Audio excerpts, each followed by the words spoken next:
بسم اللہ الرحمن الرحیم صلی اللہ علی حبیبہ محمد و آلہ و صحبہ وسلم۔ السلام علیکم۔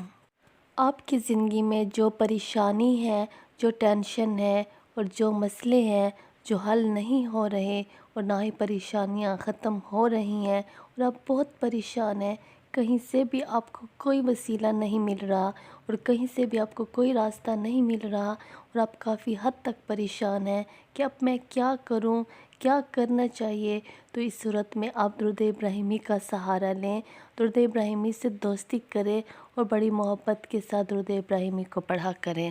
ہر درود پاک کے اپنے ہی فائدے ہیں، ہر درود پاک کی اپنی ہی فضیلتیں ہیں، لیکن درود ابراہیمی افضل ترین درود پاک ہیں۔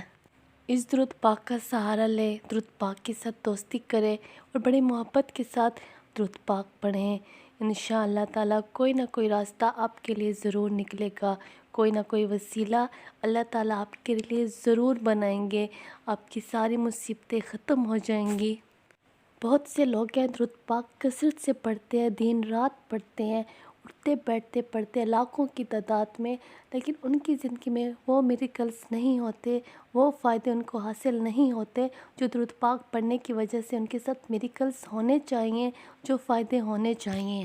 اس کی اصل وجہ یہ ہے کہ جب وہ درود پاک پڑھتے ہیں تو کثرت سے پڑھتے جا رہے ہوتے، ان کی عادت سی ہو جاتی، ان کا نشہ سا ہو جاتا ہے، لیکن ان کی توجہ نہیں ہوتی، ان کی توجہ بے شک وہ درود پاک پڑھ بھی رہے ہوں لیکن ان کی توجہ کہیں اور ہوتی ہے، کہیں اور معاملات میں ہوتی ہے کہ میری یہ پریشانی ہے، میری یہ پریشانی ہے، اپنی زندگی کے معاملات کو لے کر بیٹھا ہوتا ہے یا بیٹھی ہوتی ہے، پھر درود پاک پڑھ رہے ہوتے ہیں۔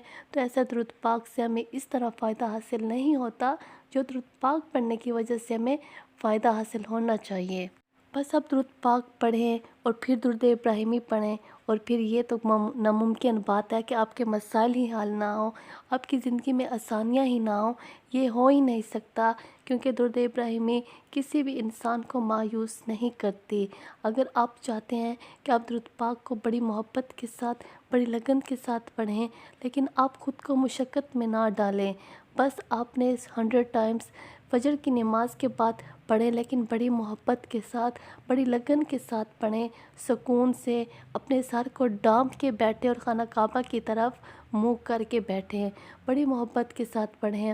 پہلے تو وضو ہونا چاہیے، اگر کوئی بھی مسئلہ ہو تو وضو کے بغیر بھی آپ پڑھ سکتے ہیں، لیکن آپ نے بڑی محبت کے ساتھ پڑھنا ہے۔ آپ نے کوئی بھی مقصد اپنے ذہن میں نہیں رکھنا، نہ ہی کوئی پریشانیاں اپنے ذہن میں رکھنی ہیں، بلکہ آپ نے اپنے اللہ کا شکر ادا کر کے اور اپنے اللہ کے احسانات کو سامنے رکھ کے، اپنے محمد صلی اللہ علیہ وآلہ وسلم کے احسانات کو سامنے رکھ کے، ان کے احسان کو سامنے رکھ کے درود ابراہیمی کو کثرت کے ساتھ 100 ٹائمز آپ نے پڑھنا ہے۔ پھر انشاءاللہ اللہ تعالیٰ کے حکم سے آپ کی ساری پریشانیاں ختم ہو جائیں گی۔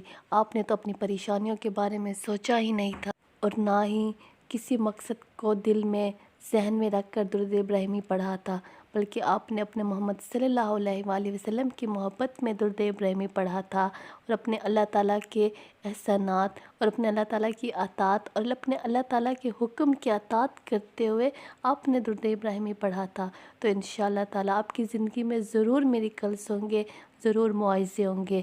میرے پاس بہت مشاہدات ہیں، میں آپ کے ساتھ شیئر کروں گی۔ میں درود ابراہیمی اس لیے بھی زیادہ آپ کو بتاتی ہوں کہ اس سے پڑھنے سے انسان کبھی بھی مایوس نہیں ہوتا۔ یہ ایک معجزہ ہے، یہ ایک میریکلز ہے، ایک میجک ہے۔ درود ابراہیمی ایک خوبصورت عمل ہے۔ آپ جب اس کو پڑھیں گے تو اس کو پڑھنے کے لیے آپ کو کسی کی بھی اجازت کی ضرورت نہیں ہے، بلکہ آپ کو اجازت ہے۔ ہر مسلمان کو اللہ تعالیٰ نے خود اجازت دے رکھی ہے کہ کثرت کے ساتھ درود پڑھو، کثرت کے ساتھ درود پڑھو، بڑی محبت کے ساتھ درود پاک پڑھو۔ بس آپ نے اپنے اللہ پہ بھروسہ کرنا ہے۔ اللہ تعالیٰ کے خزانے وسیع ہیں، اللہ تعالیٰ ہمارے لیے درجات بلند کرے گا، ہماری نیکیوں میں اضافہ کرے گا۔ اللہ تعالیٰ ہم اپنے بندوں سے بے تحاشا محبت کرتے ہیں، جہاں ہماری سوچ بھی نہیں ہے، ہماری سوچ سے بھی زیادہ ہم سے محبت کرنے والے ہیں۔ ہم جو اپنے لیے سوچ رکھا ہوتا ہے کہ کاش ہمارے ساتھ یہ ہو جائے یا ہمیں وہ مل جائے یا ہمارا یہ کام ہو جائے، ہمیں کل کا کیا معلوم، کل کا معلوم تو اللہ پاک کو ہے۔ اللہ تعالیٰ ہم سے ہماری 70 ماؤں سے بھی زیادہ محبت کرنے والے ہیں۔ جب ہماری ایک ماں ہم سے اتنی محبت کرتی ہے کہ ہمارے اپنے منہ کا نوالا نکال کر اپنی اولاد کو دیتی ہے، تو ہمارے اللہ ہم سے کتنی محبت کریں گے۔ وہ ہمیں اندھیرے میں کیوں ڈالیں گے، وہ ہمیں ناکامیوں میں کیوں ڈالیں گے۔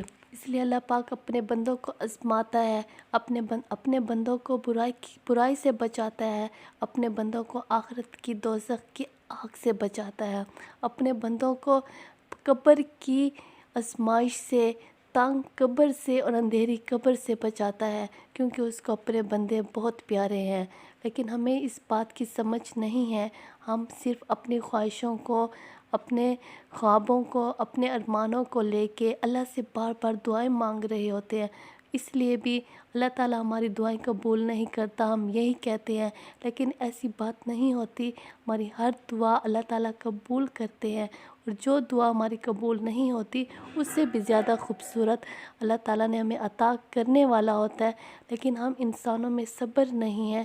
آپ صبر کریں اور درود شریف کا سہارا لیں اور اپنے دین کو مضبوط رکھیں، اپنے ایمان کو پکا رکھیں، اپنے اللہ کی اطاعت کریں۔ اور میری دعا ہے کہ ہم سب مسلمانوں کو اللہ تعالیٰ نیکی کی راہ دکھائے، ہمارے سارے مسئلے، سارے معاملات اللہ تعالیٰ خود طے کرے۔ ہماری سوچ سے بھی زیادہ بہتر کرنے والا ہمارا مالک ہمارا اللہ ہے، کیونکہ وہ دونوں جہانوں کا سردار ہے۔ ہمیں کل کا نہیں معلوم کہ کل کیا ہونے والا ہے، لیکن ہمارے اللہ کو معلوم کہ کل ہمارے ساتھ کیا ہونے والا ہے۔ اس لیے وہ ہمارے ساتھ جو کرتا ہے بہتر کرتا ہے۔